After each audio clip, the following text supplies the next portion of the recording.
Welcome to the Sharing Without Shame podcast, dedicated to parents and anyone else who loves someone in active addiction. Education is a powerful tool in breaking down stigma, fostering understanding, and ultimately helping individuals and their loved ones navigate the challenges of addiction. With Donna Marston, author of Peeling the Onion and Sharing Without Shame. So take a deep breath and grab some tissues as we uncover the stories of love, courage, and unwavering support in the face of adversity, as Donna and her guests share their stories without shame. Because when we share our stories without shame, we inspire others to do the same.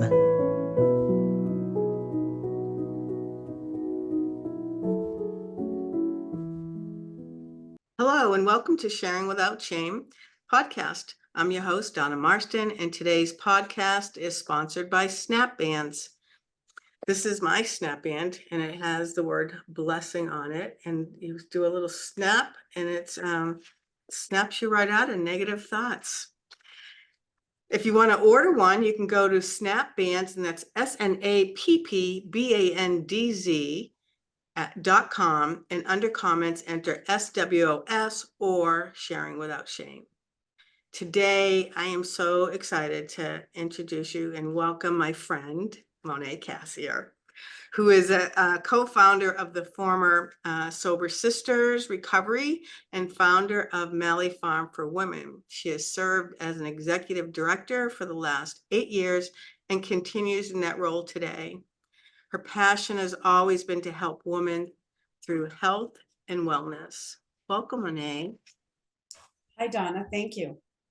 So, first question I like to ask everybody is, what would you like to share without shame? Well, I would like to share that I am a person in long-term recovery with a heart filled with gratitude. Beautiful. Thank you. Yes, Thank you. I appreciate that. I appreciate when people can be open and honest, right? And share that with everybody. So, can you tell me a little bit about your story? You don't have to go into, too much, but a little bit about how you ended up doing, into drugs, but more about your pathway to recovery. Okay. Alrighty, I'd be happy to. So, I started using substances when I was about 14 or 15 in high school. And right away, I used in a way differently than my classmates. I knew something was off. So time went on. I completed high school and, furthered my education. I think I made it 2 semesters and then took off to Florida, to Tampa Bay, because I had to find myself. How'd that go? Well, I used to go back and forth over that Tampa Bay Causeway up to no good, So I did that and came back to New England with my tail between my legs. And soon after, and I had been introduced to different substances, this was the early 80s. Things were just so different, and came back with the tail between my legs, and then entered my first treatment center in 1983. So I had just come back from Tampa Bay, Clearwater area, West Palm Beach, and things really spiraled down. And my parents, God bless them, they were so scared, and they helped me get right into treatment, my first treatment center over here on the seacoast. And then I completed the treatment center. I picked right back up. So relapse is a huge part of my story. And I bounced in and out from 1983 until 2008. So that's about 25 years. Wow, and it's a long time. It is a long time. And I would say that half the time I was in recovery, or I would say clean and sober. I don't know that I was in recovery. And half the time I was using. So I bounced in and out, and there were people that I would meet along the way that would say, I don't know how you keep coming back. I don't know if I could do it, Mone. And it's all I knew. it's all I knew, and it probably saved my life to keep coming back into, and the pathway at that time was 12-step recovery. And I'd keep coming back, and so many people tried to help me and would help me until I wouldn't accept the help anymore, and I'd go back out using. I had big consequences. I ended up the consequences. So I was living from consequence to consequence, right? Which is typical, isn't it? It is typical. It's what we know, we that are in the throes of addiction. So when my parents would give me money and I would relapse or do exactly what someone that is using would do with that money, and then everybody's mad at me again. In hindsight, I realized that whole vicious circle. But the time came, Donna, when my mom and dad, they spoke to someone. I remember all of a sudden, I'm like, who the heck have they been talking to? Because I had just gotten out of jail. I had gone to jail. I don't even know what it was for, to be honest. Anyways, I did the crime, so I did the time. And probably drug related, and my parents put me in charge of the family business, like within 2 weeks of getting out of jail, because they were going to their house in Hawaii. So I'm running the business, and then all of a sudden one night I thought, I'm going to invite so and so and so and so over, and they were people from my using days, and they came out to my parents' house. We went snowmobiling. It was a grand old time, but they stopped and I didn't. Like they kind of went home with and I got in the company Jeep. My parents had a company vehicle, and I took off, and I went, and they were very frightened for me. Sure. So they called the police on me. Wow. That takes a lot of courage. Well, I had stolen from them, and like I said, they had been speaking to, actually, I remember thinking, who are they talking to? But then I found out years later, it was my sponsor, who also was involved in Al-Anon and had a clue. And they pressed charges on me for stealing their vehicle, their company vehicle. And the police found me, and I was just out in the middle of a lake, ice fishing with a bottle of vodka in each hand. And the police come up and they say, we got to arrest you. And I'm like, why? I had stolen the vehicle, and rightly so. I was supposed to be working and running the business. And I've been sober ever since that day. Wow. February 25th, 2008. I've been in recovery because it hit me smack dab. And thank God that they were talking to someone. Right? Yeah. So. Yeah, it's amazing finding that someone that can help us as the parent through our unhealthy helping that we do for our children. Unhealthy helping, yes. So going to jail was your pathway to recovery? It was. I like how you say that, because I like how you say that, because I wouldn't share that before, because I did not think it was ladylike for a woman to go to jail. But then I thought, well, what am I going to do? Change my story? Yeah, right. I'm like, what am I going to do? But that was my path. I had to have a severe intervention, divine intervention, whatever you want to call it. It saved my life for me. My parents were afraid for my life. Someone else's, driving high and drunk. They were really scared that I was going to hurt myself in that vehicle or somebody else. Right. I saved the paperwork. I have it upstairs to this day. It's a handwritten letter from my father to the judge in the courthouse, asking them to please keep me in custody. So the judge said, well, if your parents want you to be in custody, I don't know what to do, Miss Cassier, because they were going to let me out on PR. Yeah. But I would have just kept going, and it worked. And it must have been so hard for them to do that, to watch a child go to jail. Yes. and they put a block on their phone because they knew what I was going to do. Call it teary-eyed manipulation. Help Come me, get me, please. send me, fly home from Hawaii and come get me, If you send me loved money. me, if you loved me. Yeah, if you love me. But you understand, Donna, I didn't mention that they were raising my son at this point, Mm, and they really needed to shift gears and protect his heart. yeah. So when I work with women and they might have parts of their story that sound or look like mine, I didn't die being Mhm. separated from my son, but it was the best thing for him Mm, till I got well enough mm. to be near him. Wow. Yeah, And just what did that sharing. look like? Whew. So I had to, while I was inside this facility, this county jail, they had a TC program. It's the therapeutic community, and you have to earn a bed there. And I knew I wanted to be sober again. I wanted to be clean and sober and in recovery. I had gotten a taste of it, and I loved being sober. Riding my bike, great jobs, running half marathons and triathlons. I just really embraced the recovery community, and it was very active. But things would get good and I would sabotage myself. Which is very common.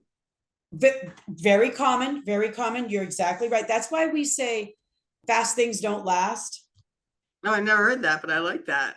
or slowbriety. Oh, I never heard that either. Yes, those are big ones over here. I So like it.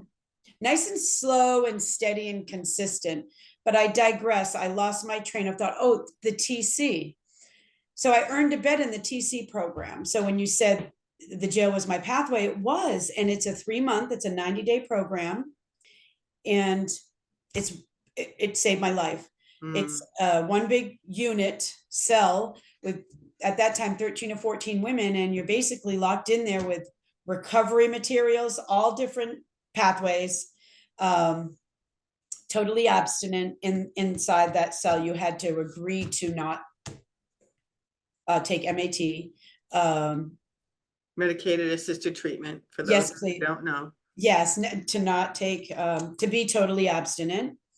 And you had groups, we had groups and exercise and yoga, and we learned how to knit.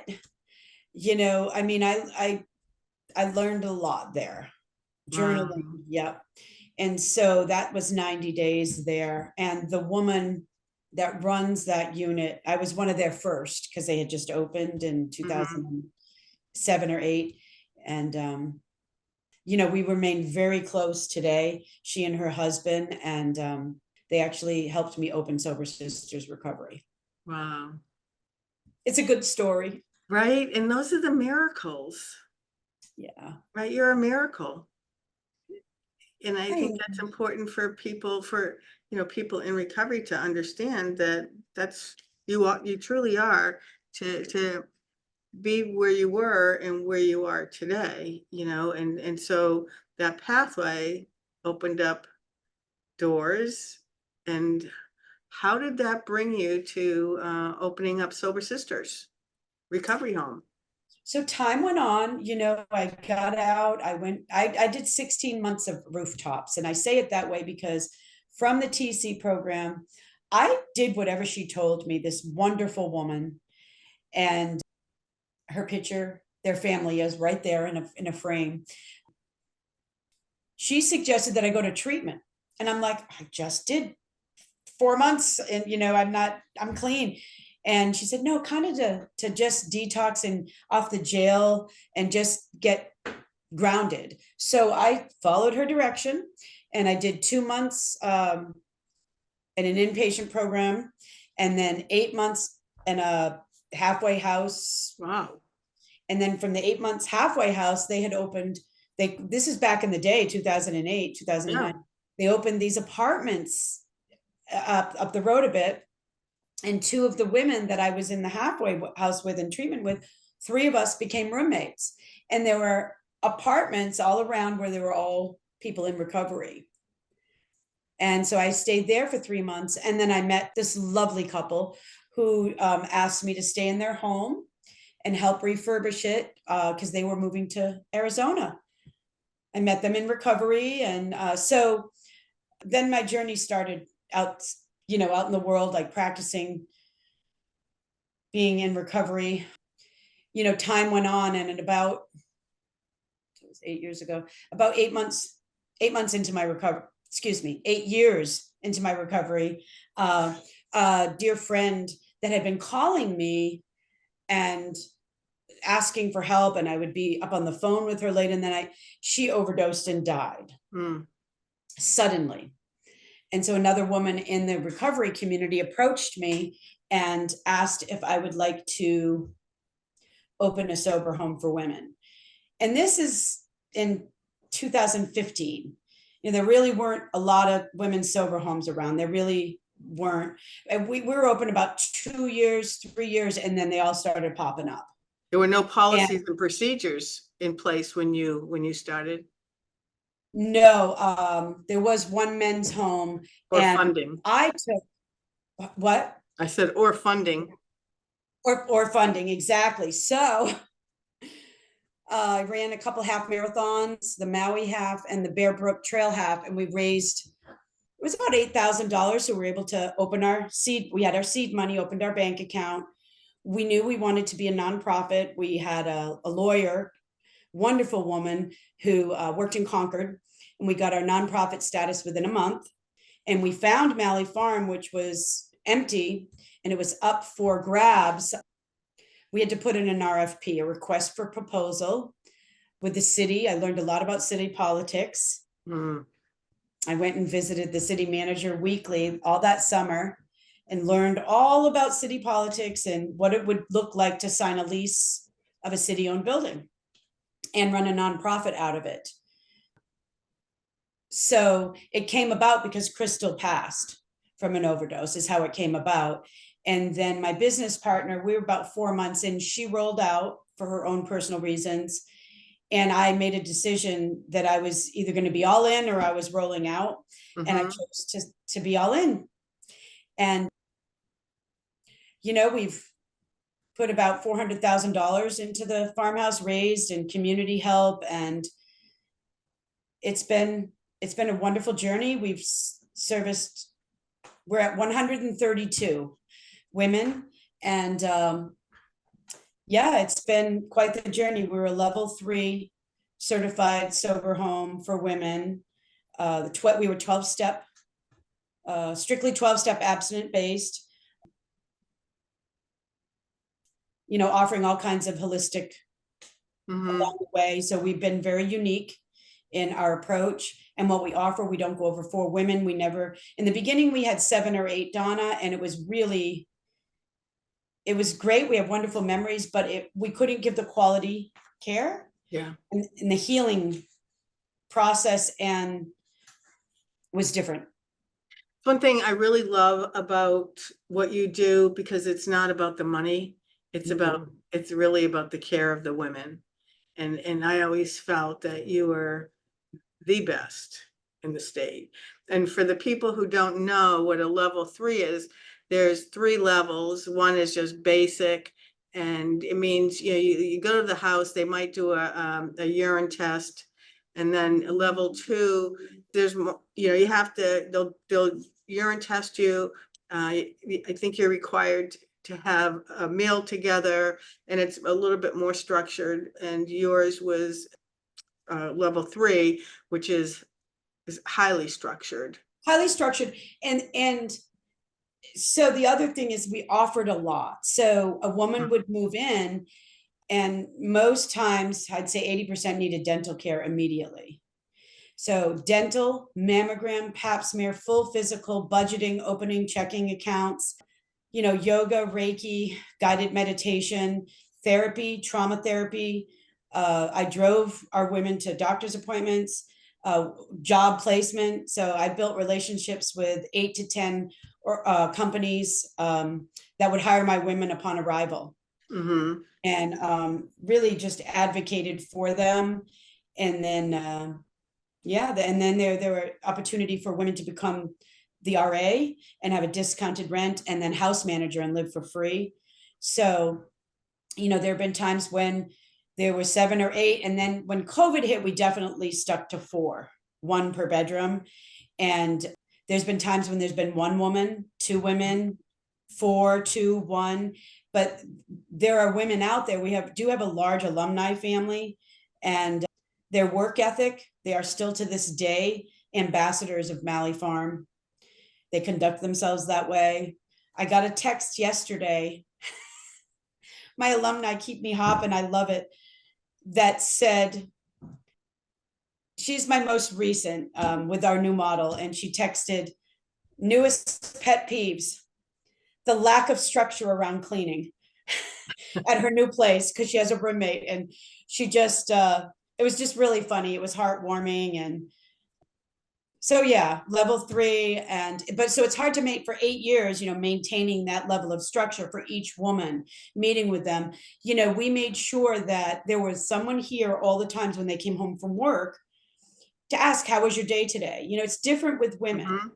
So different. Women, and I can say it because I'm one, we're a little more needy, take things more personal.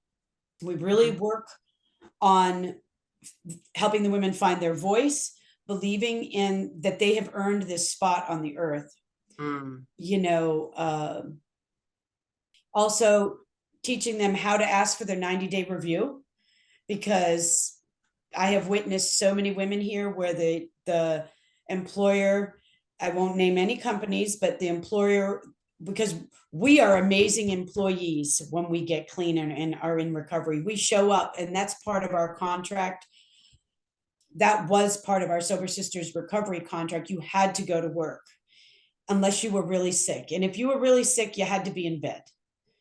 Yeah, you're not outside smoking cigarettes. No, no, they really needed to rest. So going to work and saving their money and paying off old debt and just cleaning up the wreckage. The average, when we were Sober Sisters recovery, the average stay was 4 to 10 months.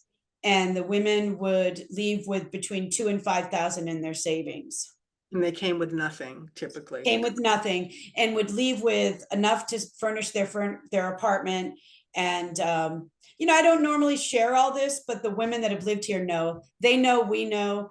And that's all that really needs to know.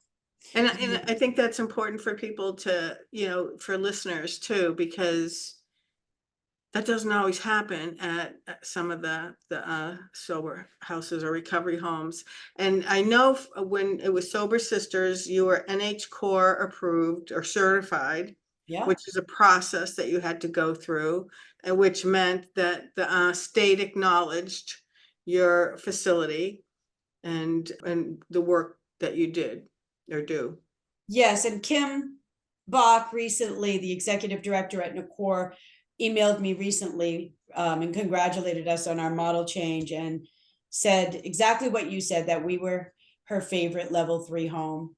And because of the quality of care, because there are community members in the recovery community that, want to know, why aren't there 10 or 15 women over there?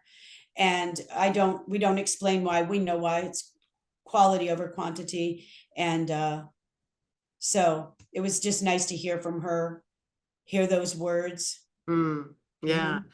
So what inspired the transition from Sober Sisters to Sober Sisters Recovery to Malley Farm for Women in 2024? And what new focus is introduced with this model? A new model, yep. Thank you. Yes, you're welcome. So Malley Farm for Women Holistic Living is a new model that came to me. We wanted to offer more pathways. So we're not strictly 12-step anymore. Although if you want to be, you can. If you want to practice yoga, if you want to go to church, whatever your pathway may be, excluding, we are total abstinent. So our home is still total abstinent, but it's not just for women with substance use disorder. It came to me because I started to get phone calls. Well, I was getting the phone calls during COVID when women were losing jobs or really a lot of crazy stuff happened during COVID, divorce and job loss, housing insecurity. And I had started to get a lot of phone calls, but I was, our model was 12-step abstinent. It was just, we stayed on our pathway. Yeah. And this past winter, last fall, actually, I started to think about it, as I got older. I thought, as I'm getting older, just thinking about, what is a way we could be to service more women? And that's how it came about. And I knew that I wanted to speak with my board about becoming holistic, organic, non-smoking, non-vaping, non-toxic, eco-friendly products, really pumping up the yoga, the sound bowl, qigong, healing, guided meditation. We've moved all the furniture around, very feng shui. Every room is changed. We compost, we recycle. I knew my personal lifestyle, I wanted to bring more of that curve into Malley Farm. And it is a very popular way of life. So I want to service women who have family members who have substance use disorder, because we rip through the lives of the families and they need to heal. Right. Yeah. Which, can you help me remember? I want to go back to something about the families. Death. So say a woman has 4 years sobriety or is in long-term recovery, and there's a recent death or a job loss, or her roommate relapses, and she can't afford the rent. The rent is ridiculous. Then she could apply and move in. Would need to be full-time employed, a license, a car. So they're much more independent. The women come and go with full communication. You had asked me how I transitioned, so I answered that question. I'm sorry. So how do you incorporate, because let me back up. When my son was going through his years of use and in and out of treatment, and he got his recovery year is the same as yours, I found back then people didn't talk about it like they do now, right? And for me, there was nobody for me. There was Al-Anon, but to be honest, I didn't care for Al-Anon because my ego was in the way. I wasn't educated yet. And so how do you incorporate the family? Because we all have to heal. So how do you utilize that and you help everybody so that, because I found that when my son was in recovery and I was toxic to him. And it took me a lot of years to figure out, I had to stop my behaviors. I had to change my behaviors.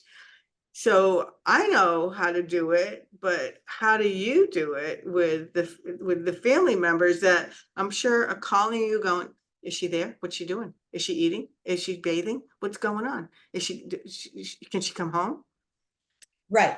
Great question. And that's another thing we offered while we were Sober Sisters Recovery. Family.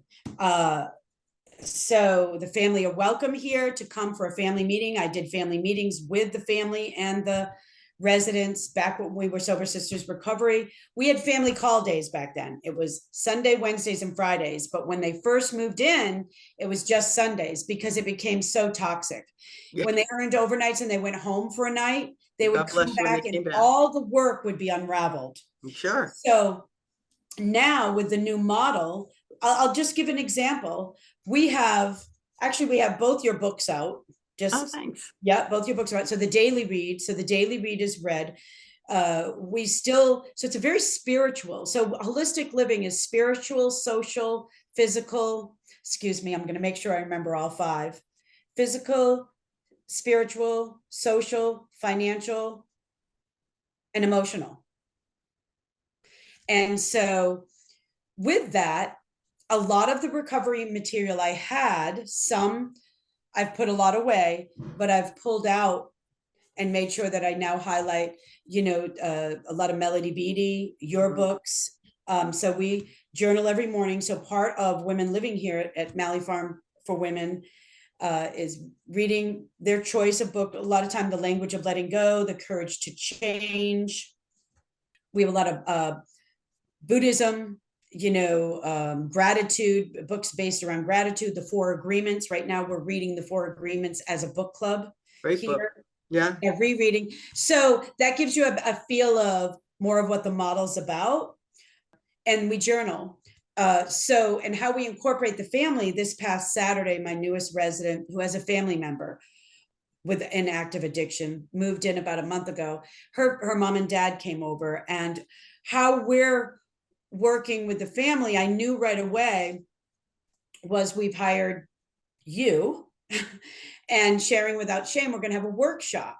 So, and in the past, Donna, I think it's important for me to say that I have turned many parents over to you. Oh, thank you. Because servicing their daughters or their mothers or their sisters was enough. And I would take a certain amount of calls, but I would have to draw a line and set a boundary at a certain point and say, this is who I need you to call, or let me make this suggestion to call this person or try this or this. So I always, because I am a parent of a son who's out there, I know that feeling. I never not take the call or speak with them and listen to their tears and give them hope.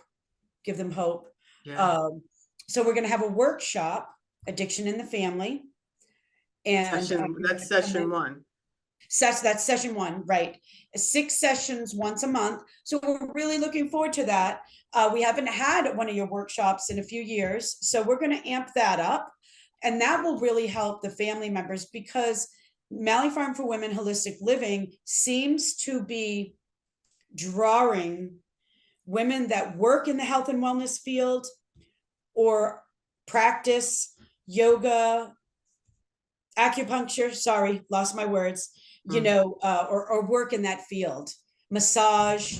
And, just because they work in the health and wellness field doesn't mean they don't need a little tweak or a hand up or help, or just to ground some roots so then they can be of service. Yes.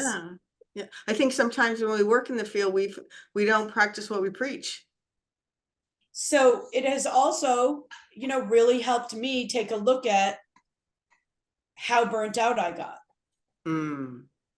Last fall, yeah. I knew that I needed to make a change that would better fit what I could handle and my support team, and for Malley Farm to keep servicing women. And it's really, the community is responding really well, because we're opening up, we're having a sound bowl healing ceremony. We have that quarterly, and we invite people in for that. We'll be doing lawn yoga.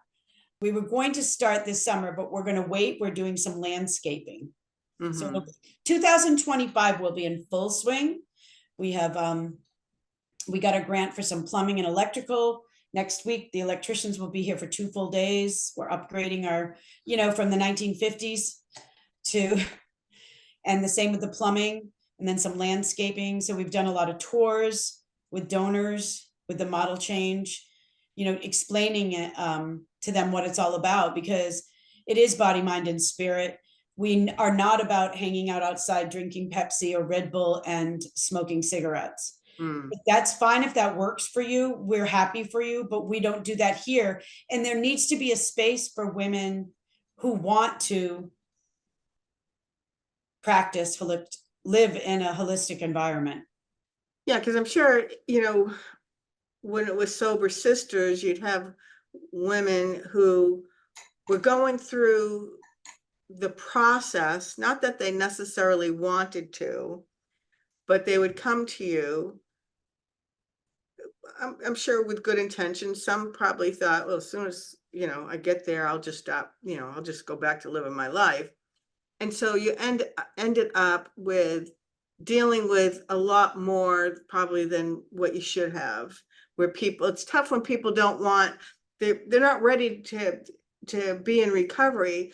So it's like you become the parent Mhm. rather than the executive director. So I'm sure that there's a lot of pain that goes in there, and that's where the burnout comes in, because it's just such an emotional takedown. Yes, the level of care that needed to be sustained, especially staying open during COVID. If a woman is separated from her children because of her substance use disorder, she has night horrors and wakes up in the night, Mm. then, you don't want her to be alone. So there are many things, toothaches, the teeth, boy, that was a big one. Yeah. And yeah, and then a lot of fun. Oh, so much fun, but yes, you're right. The level of care that needed to be sustained, and to stay a grassroots nonprofit the way that we have, we're self-sustaining, private donation only. I still supplement my income by working another job, and the alumni come in and supplement their income by doing work here. They fill in, I travel, as you know, and it's working. It's worked this long, it's working, and we want to stay this way. No one's getting rich over here. So I know of your success stories of some of the women, and is there any one particular that you could share? Well, my assistant, so my support team, all of them are alumni, okay? And they've recreated their life here. And that woman worked so hard. She had gotten 3 DUIs and was looking at jail time. Mm. And she moved in and she got a job and she worked. And then she had to go to court. So my shaman, my Reiki practitioner, and I brought her to court. We knew what was going on. Because she was doing so well, we spoke for her, and they decreased her sentence, and she went away. And before she left, she paid her rent to pay and hold her bed. That's how hard she worked.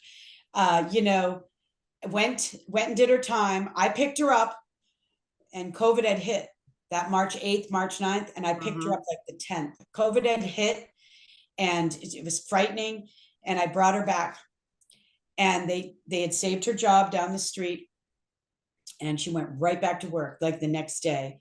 Her work ethic, walking to work and back, impeccable. And it was COVID, and anyone who lived here, if they wanted to leave, they couldn't come back. Remember the early days? Yeah. Well, this woman missed her family with a vengeance. We found a way. I came up with a rope, and we tied a knot 6 feet apart, and her mom, her dad, and they each held onto a knot 6 feet apart, and they hiked the trails out back so they could spend some time together.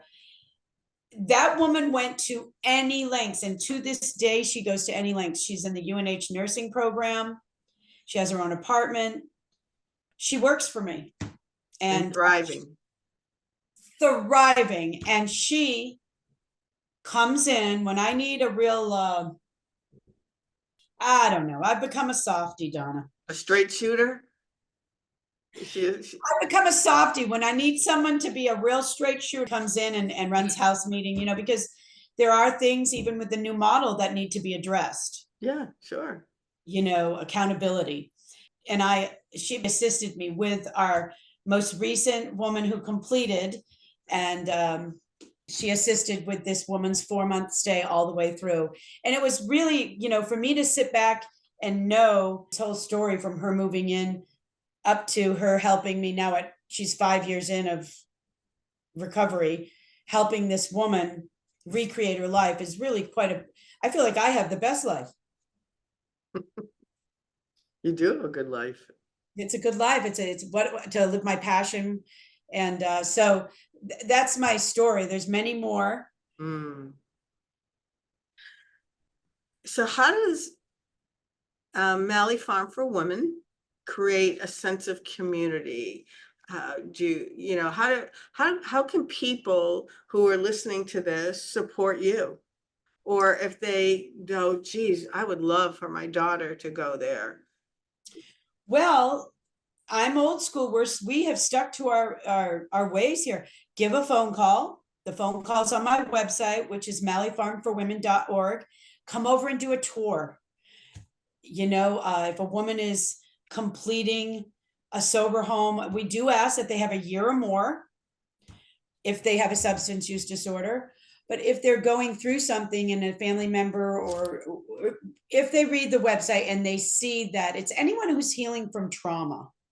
Right, because it could be a divorce. Someone, A divorce, a a battered death. woman. Well, housing insecurity too. But what comes along with housing, things unravel, once they move in, you realize, the death of an animal, loss of a roommate, so they would call and they're welcome to come. I do tours a lot.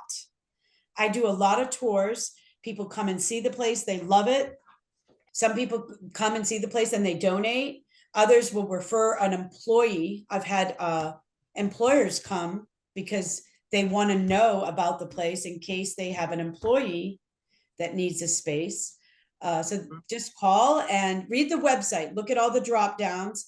And since it's so personalized and it's case by case, I might start out with a phone screen, then a Zoom, and then see if they're able to come over. But we do welcome families. I've had many women move in.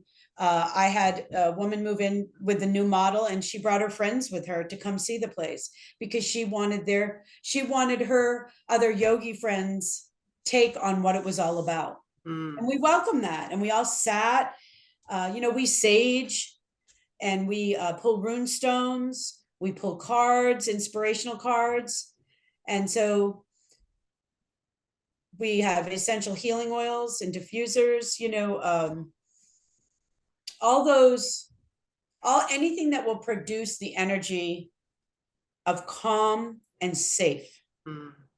And one thing that I know to be very true is that you're very transparent. Very transparent.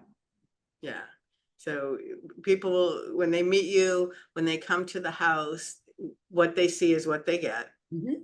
And I will say, because the house is from the 1800s, if I remember correctly. Early 1800s, yes. I just found it out. I had the wrong year. It's early 1800s, yeah.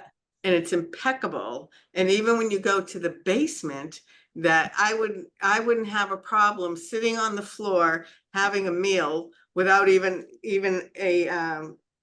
anything underneath me. That's how clean this place is. It is. It's kept really nice. I know there's a lot of hard work, a lot of love, but a lot of hard work that goes into the grounds, and you're always getting grant money or raising money to update the house or bring people in for yoga, or when they have the big symbols.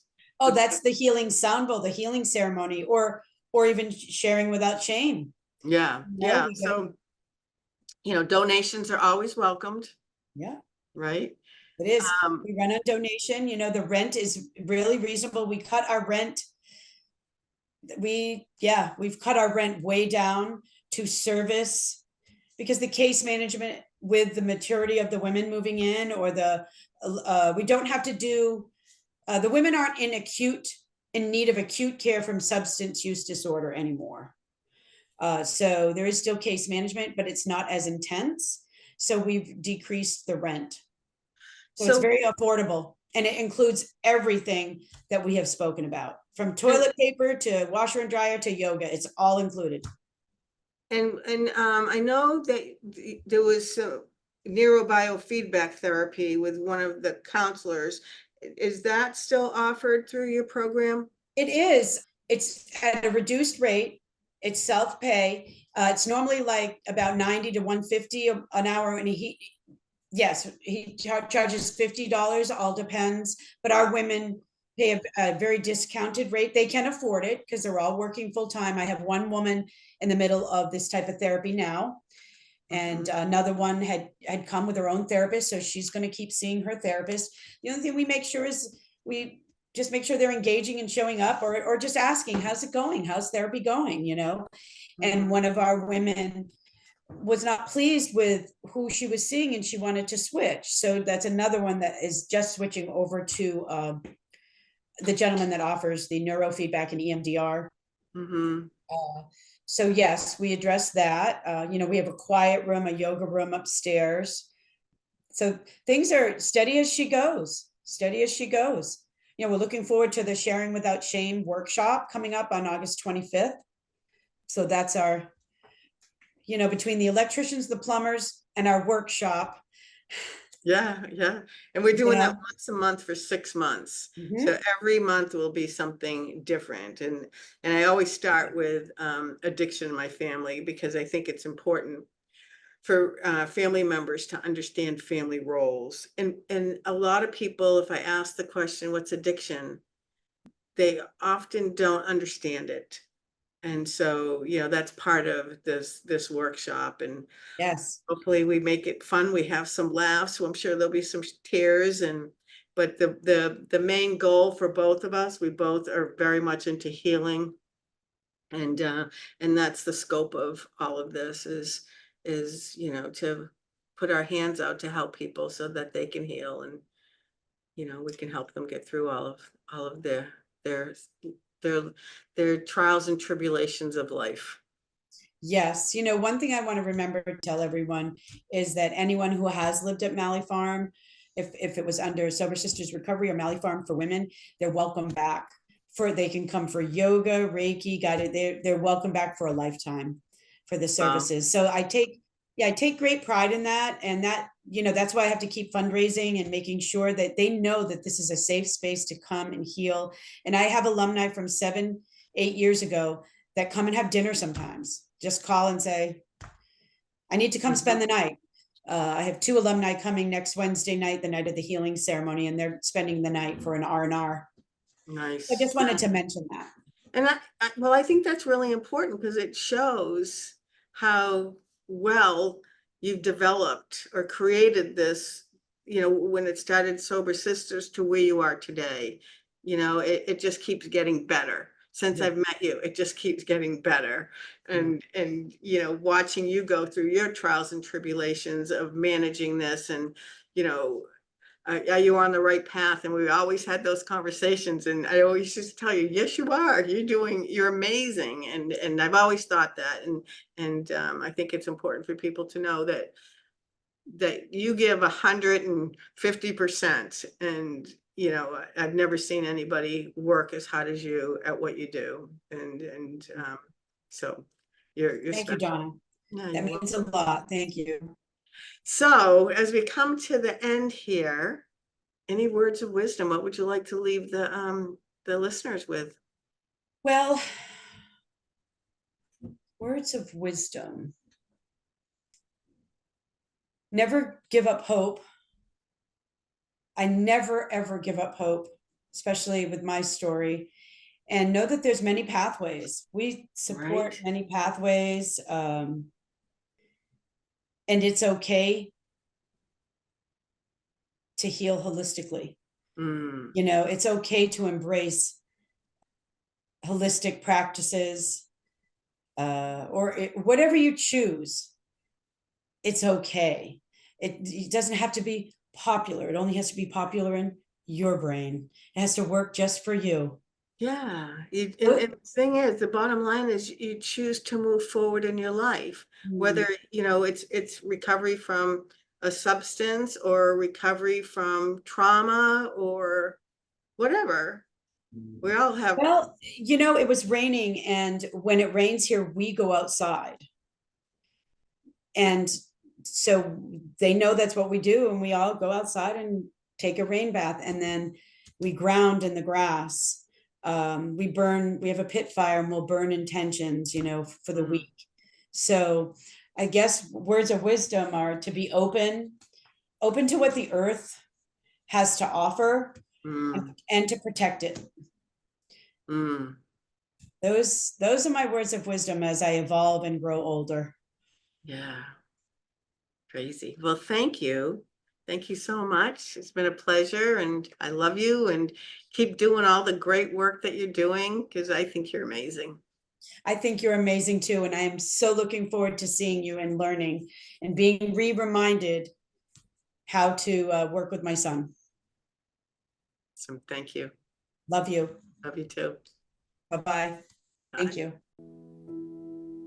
Thank you for tuning in. If you'd like to support the Sharing Without Shame podcast, please subscribe, like, and leave a review. If you're in need of emotional support, Donna offers private sessions.